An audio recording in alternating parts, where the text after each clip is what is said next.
माना कईनी न मानल ई दिल, एक तोड़ल जरूरी रहे। छछनेला परान तू बताव ए जान, छछनेला परान तू बताव ए जान, तोहर काम जरूरी रहे। माना कईनी न मानल ई दिल, एक तोड़ल जरूरी रहे। हो माना कईनी न मानल ई दिल, एक तोड़ल जरूरी रहे। नमस्ते, प्रणाम, जय भोजपुरिया समाज। हम आप सबको भाई भतीजा राइटर बब्बू कुमार और साथियों, आज जो कि इसी गाने के ट्रैक पे, विनय तिवारी के ट्रैक पे जो कि फुल और फ्री शेयर सॉन्ग लाया हूँ, तो आप लोग वीडियो को पूरा देखिएगा और वीडियो को एंड तक देखिएगा, जो कि फुल और फ्री है। तो मैं बता देना चाहता हूँ, जिनको किसी भी प्रकार का भोजपुरी हिंदी सॉन्ग लिखवाना है, अपने भाई से लिखवा सकते हैं कम से कम चार्ज में कॉन्टेक्ट करके, जो कि व्हाट्सअप नंबर और कॉलिंग नंबर स्क्रीन पे चल रहा है, इस पर कॉल करके या व्हाट्सअप करके। कॉल करने की टाइम है सुबह 7 बजे के बाद आप रात 10 बजे तक कॉल कर सकते हैं, किसी भी टाइम। तो चलिए देर नहीं करेंगे, फर्स्ट मुखड़ा अपना लिखा हुआ गाते हैं और वीडियो को ध्यान से सुनिएगा। जहाँ पे मैं जितना बार रहूँगा वहाँ पर आप उतना बार ही गाएंगे। तो देर नहीं करेंगे, चलिए जो कि स्टार्ट करते हैं। जो कि फर्स्ट मुखड़ा देखिए, फर्स्ट मुखड़ा इस प्रकार है। चल गईलू तू हमरा से दूर, बोला कवन कमी रहे। हो चल गईलू तू हमरा से दूर, बोला कवन कमी रहे। छल कईलू ये जान तू बोला ये जान, हो छल कईलू ये जान तू बोला ये जान, तोहर काम जरूरी रहे। चल गईलू तू हमरा से दूर, बोल कवन कमी रहे। चल गईलू तू हमरा से दूर, बोला कवन कमी रहे।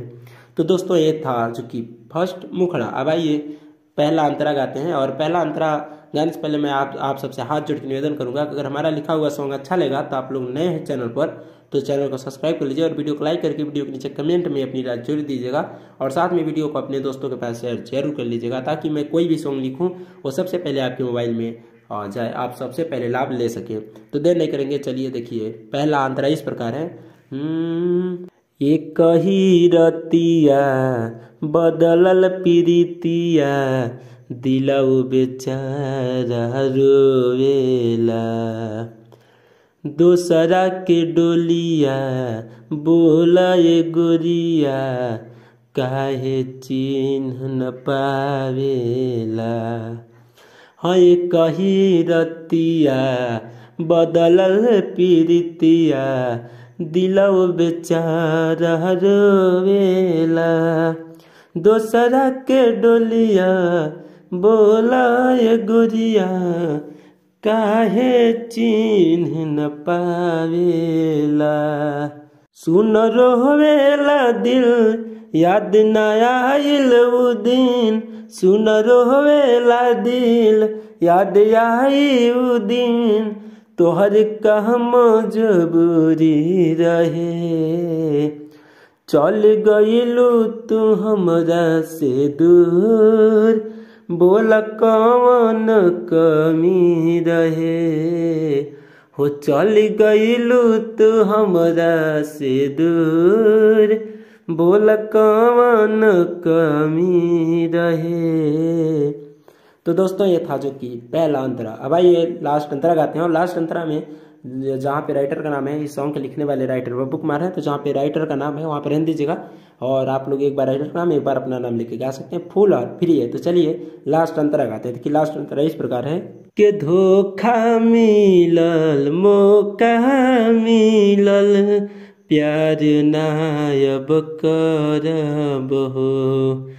के धोखा मिलल मौका मिलल, प्यार नायब करब हो। बब्बू सरगम से दूरा तू तो चल गईलू दूरा, बब्बू सरगम से बुरा तू तो चल गइलू दूरा, तोहर कहम मजबूरी रहे। चल गइलू तू हमरा से दूर, बोल कौन कमी रहे। हो चल गइलू तू हमरा से दूर, बोल कौन कमी रहे। तो दोस्तों ये था जो कि लास्ट अंतरा। अब यहीं से फुल और फ्री का जो कि वीडियो सॉन्ग समाप्त होता है। अगले वीडियो में फिर मिलेंगे, तब तक के लिए सभी साथियों को बाय बाय, टाटा, जय भोजपुरिया समाज।